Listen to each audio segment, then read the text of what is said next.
those are actually the four beasts. And they all point to, if you get a real good Bible, like this Bible, it'll tell you.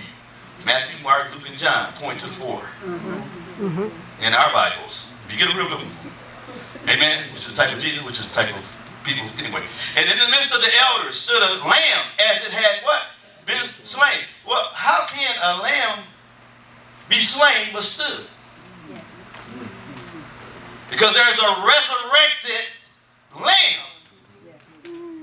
Right? Having what? 7 horns and 7 eyes, which are the 7 spirits of God sent forth into all the earth. Never taught on that. But I can give it to you a little snapshot, a peekaboo or whatever. Yeah. It's Isaiah 11, 1 through 3. That's the 7 spirits of God.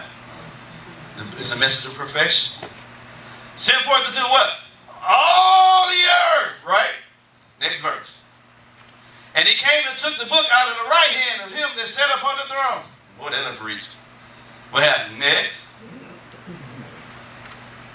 And when he had taken the book, the 4 beasts. Who took the book? The Lamb. Who's the Lamb? Jesus. Jesus took the book from the one that was on the right hand, who was on the throne. Out of the right hand, who was on the throne was the Father. Am I right? So he took the book, right? And when he had Jesus taken the book, look what happens. The 4 beasts and the 4 and 24 elders fell down before the Lamb, having what? Having every one of them harps. Who had the harp? The 4 beasts and the 24 elders, right? And golden vials full of what? Odors, which are what? He won't even let you mess it up. Which are the prayer of the saints, right? You can't concoct this and make this up. It's not no secret formula. Next verse. And they, who? 4 beasts and the 24 elders, they sung a song, a new one, saying, thou art worthy to take the book and to open the seals. Talking about who? The Lamb. For thou wast slain, and what? Has redeemed us. Come on. Yeah, that's when y'all supposed to jump. Come on. Yeah.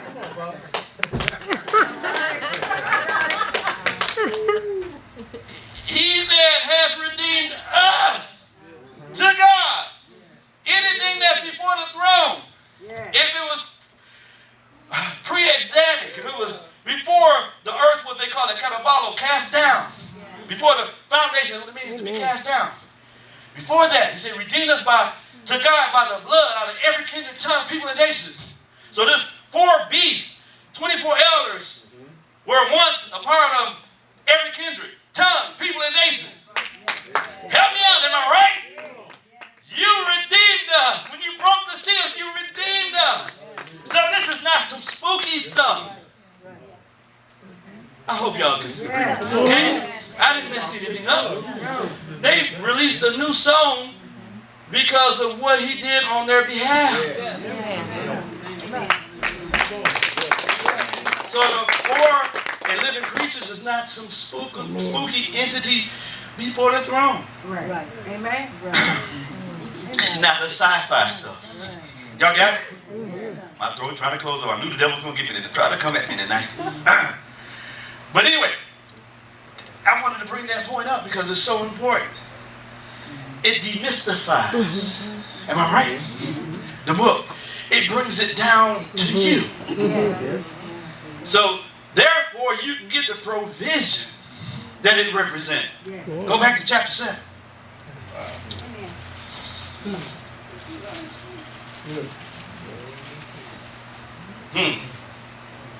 You won't find this in your bookstores. You won't find it on the internet. I got this from Dad Early. It was a question I asked him. I said, man, I was reading one day. I said, man, I'm doing a study in the book of Revelation. He said, son, that's what you read, that's what it says. The 4 living creatures and the 24 elders, once upon a time, was just like us. But because they have evolved and gone through the process, not only do it have to be in the next life, it could be in this life. Oh, glory to God. Okay, I say that in this I beheld a great multitude which no man could number, of all nations, kindred, people, and tongue. So guess what? Jehovah's Witness, you got blowed out of the way. It says a great multitude. No man can number. Ain't that powerful? Huh? There's no, that is powerful to me. Y'all looking real like lax with it, man, but, huh? No elitism. No haughty people, am I right? Of all nations, kindreds, people, tongues, stood before the throne and before the Lamb, clothed with white robes and palms in their hand. The Lamb removed every false identity. That's what the robe is symbolic of us. They have a restored identity. And victory in their hands. You're going to get a palm in your hand when you find out that Christ is in you. You're going to start, see, that's why we had a little lackadaisical sometime with our worship. Because we haven't understood that the Lamb being slain is more than enough. Amen. In spite of everything. All right, let's rock and roll. Verse 10.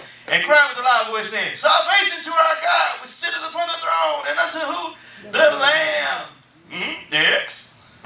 And the angels stood around about the throne, and about the elders and the four beasts, and fell before the throne on their faces and worshiped God. So we already know the spookiness is gone. It's not a group, just foreign entity over before the throne. It's the people that's been redeemed. Right?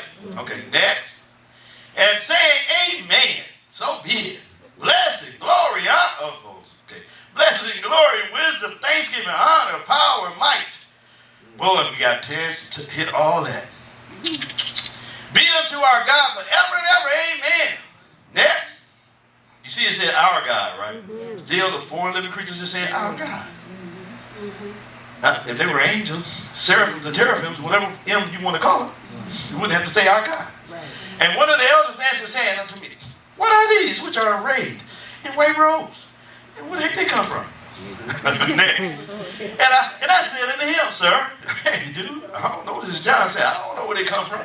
And he said to me, because that's how God gets you. He always asks you a question, know the answer. I mean, I'm telling you, I got some of y'all like that before.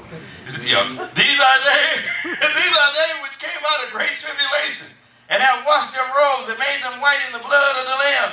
That great tribulation, if we understood some of the things I just shared, we know that the book of Revelation is not necessarily a futuristic book. That great tribulation is not something to come. Yes. Amen. Amen. Amen? Oh, boy. And even if it were to come, John 16 and 33 tell us about the tribulation. Am I right? He said we can be of good cheer before you overcome the world. He said in the world you're going to have tribulation. Great tribulation. All right. Verse 15. I just want to get the good points. Therefore are they before the throne of God and serve him. Whoa. Day and night in his temple. Whoa. In fact, some of this, if you look at a real good Bible, some of that stuff is leaning. They just added in there to try to whatever. Most of the people that translate the Bible as futuristic, so. And he that sitteth on the throne shall dwell among them. Actually, the word among is in the Greek. He that sitteth on the throne shall dwell in them. Oh, boy. Now, see, therefore, that's why they are always before the throne. Because the throne is in them. They should serve him when they feel like it. Somebody prayed that last night, day and night. I was like, right on. Day and night. Amen. Next one. They should what? Hunger no more. Neither shall they what? Thirst anymore. Neither shall the sun light on them nor any heat. When they understand that their robes is washed in the blood of the Lamb, and out of what he provided at the cross, they are dressed in white. And they're dressed in white because they have a new identity. Once that identity is restored and they got palm in their hand, they're never going to have to hunger, never going to have to thirst. There's no sun, no heat. And you got to understand this thing, the connotation for sun, because sun was given for light, not only just for light in the book of Genesis, it was given for seasons. Am I right? It said it was given for seasons. So it's the people that don't have to wait on seasons anymore. Seasons don't exist because the earth is existing. Seed time and harvest is seasons, right? There's going to be people that, you know, it just happens. You ain't looking forward to it. Well, anyhow.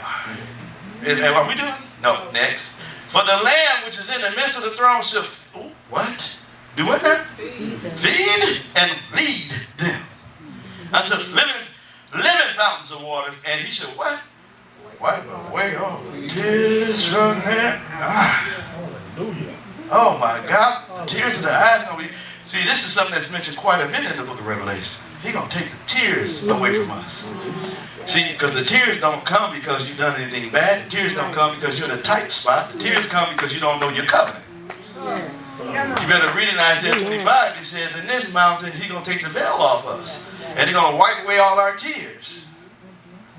Because we understand we're in Zion now. We understand that we're governmental people. We understand the authority God has given us. We understand that we're not before the throne is in us. When you recognize you give God the abode, you give God the expression in the earth, the tears got to go. I can stop there for the rest of the night, can't I don't really have to go into anything else. I think that probably would do it if I was, if I was tired, but I'm not. Regardless of how close we've been in times past, this lets me know the call in this hour to go deeper still. I know you can say something. We still got to go deeper still.